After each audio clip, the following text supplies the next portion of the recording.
আমার শুনে বলেন ঠিক না বেঠি? এ যুবক ভাইরা রে, আল্লাহর হাবিবের রূহ মুবারক ওমর রাদিয়াল্লাহু তাআলা এইভাবে হাতের মধ্যে তলোয়ার নিলেন, নিয়ে স্টেজ দাঁড়িয়ে গেলেন, ডাক দিয়া কই খবরদার যে বলবি নবী মারা গেছে, আমি ওমরের বাপের কাটটা অভ্যাস আছে, যে কইবি নবী মারা গেছে ওর কল্লা কাটটা আমি জমিনে ফালাইয়া দিব। সাহাবাদের আকীদা দেখছেন, আমি মৌলবীর আকীদা আর সাহাবারা কি আকীদা? সাহাবী উমর কয় যে কবি মারা গেছে এর কল্লা কাটলাম, আর আঙ্গুদেশের মৌলবীরা কই নবী মইরা হচ্ছে বললে মারিস মানে মনের কষ্টটা এখানে এত দলিল থাকার পরেও যে এরা জান না যে মানে না, এই জন্য মনের দুঃখ বলার কোনো আমার জায়গা নাই।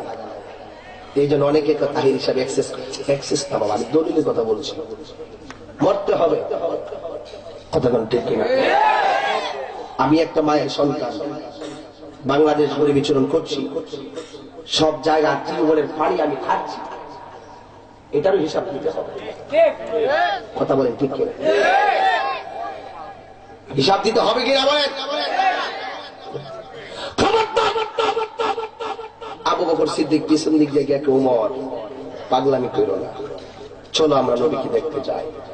আব্দুল্লাহ ইবনে আব্বাস কয় উমর চলো, খান পাগলা তো, অনেক পোলাপান দেখবেন বাপ মরে গেলে 20 থেকে 30 বার বেহুশ হয়ে যা, দাঁতি লেগে যা। কেন লাগে এটা জানেন না হয়তো বা নাও জানতে পারেন কেন?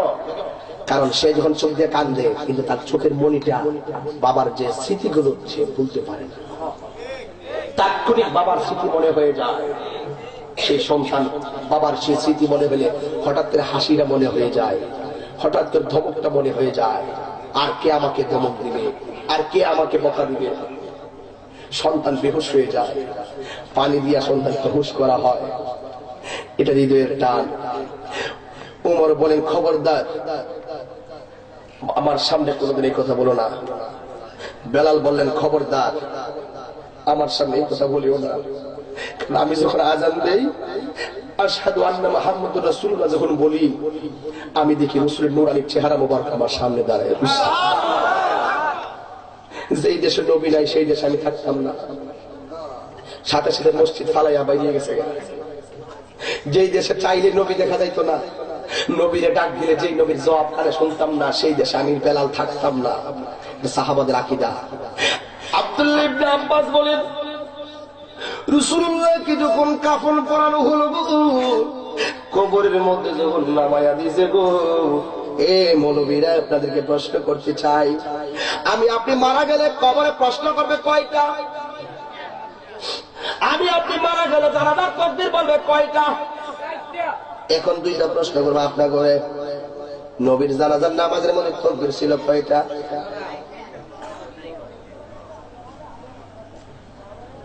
সাজু ভাই মারা গেলে, হানিফ ভাই মারা গেলে, আমি তাহিরি মারা গেলে আমার জানাজায় তাকবীর হবে কয়টা? নবীর হয়েছিল কয়টা? পাবলিক বোঝে না, এই জন্য আমরা মৌলবীর সাথে এরা আসে না। নবীর তাকবীর একটাও হয়েছে না, একটাও না। আল্লাহু আকবার জোরে বল। একটা তাকবীর নাই, কিবলামুখী নাই। আমি আপনি মারা গেলে মসজিদের ইমাম সাহেব সামনে দাঁড়াবে, বেজুর কাতার 1 কাতার 3 কাতার 5 কাতার 7 কাতার 9 কাতার জানাজা হয়। আমি জানতে চাই ওই হুজুরদের কাছে আপনাদের সঙ্গে আমাদের দম সম্পর্কে কোনো শত্রুতা নাই। আপনারা বলুন নবীর জানাজার নামাজের ইমামতি কি আবু বকর করছে না উমর করছে? কেউ না। কি পেয়ে গেলেন? নবীর জানাজার কোনো ইমামও নাই। আমাদের জানাজার ধরন নবীর জানাজার ধরন একও না, তাকবীরও 6টা না। এখন প্রশ্ন, লাস্টের প্রশ্ন বলুন, আমরা মাটির নিচে কবরে দিলে কয়টা প্রশ্ন করা হয়? নবীর করছে কয়টা? সেই নবী আমাদের মতো হয় কিভাবে? এটাই আমাদের প্রশ্ন। কথা বলেন ঠিক কিনা? না না না, রাগের কথা নয়, বোঝানোর জন্য বলছি। মানে যে গ্যাপটা আমাদের মধ্যে একটা অ্যাবসেন্সে হয় আর কি, এই অ্যাবসেন্সের গ্যাপটাকে পূরণ করার লক্ষ্যে বলছি। একটা মানুষের বোধ শক্তি কোন সময় জ্ঞান শুনেও শিখা হয়, আবার চোখে দেখা শিখা হয়। যারা রাসূলুল্লাহর বিরোধিতা করেন তারা শুনে বিরোধিতা করেন, যদি দলিল পেয়ে বিরোধিতা করতেন তাহলে মনটাতে বুঝতে না বললেন। আমার আমার নবীর জানাজার ধরন কি ছিল জানেন? আকাশের ফেরেশতারা, সমস্ত নবীগণের রূহ মুবারক, সমস্ত সাহাবায়ে কেরাম রাসূলুল্লাহর দেহ মুবারক ঘরের ভিতরে রেখে চতুর্পাশে ঘুরে ঘুরে দুরূদ আর সালাম পরে পরে রাসূলুল্লাহকে রওজা মুবারকে দেওয়া হয়েছে। আব্দুল্লাহ ইবনে আব্বাস বলেন, আমরা কবরে দিলে মাথার বান্ডা খুলে দিয়ে আমাদের মুখটাকে রাসূলুল্লাহর দিকে ফিরিয়ে দেয়, ঠিক কিনা? নবীর চেহারা মোবারক ফিরেছে কোন দিকে? খবর নাই। হাকিকতে ডুব দাও। তাহিরি কিছু হাকিকতের কথা বলার চেষ্টা করে, এই জন্য এই কথাগুলো আপনাদের কনফিউজ মনে হয়।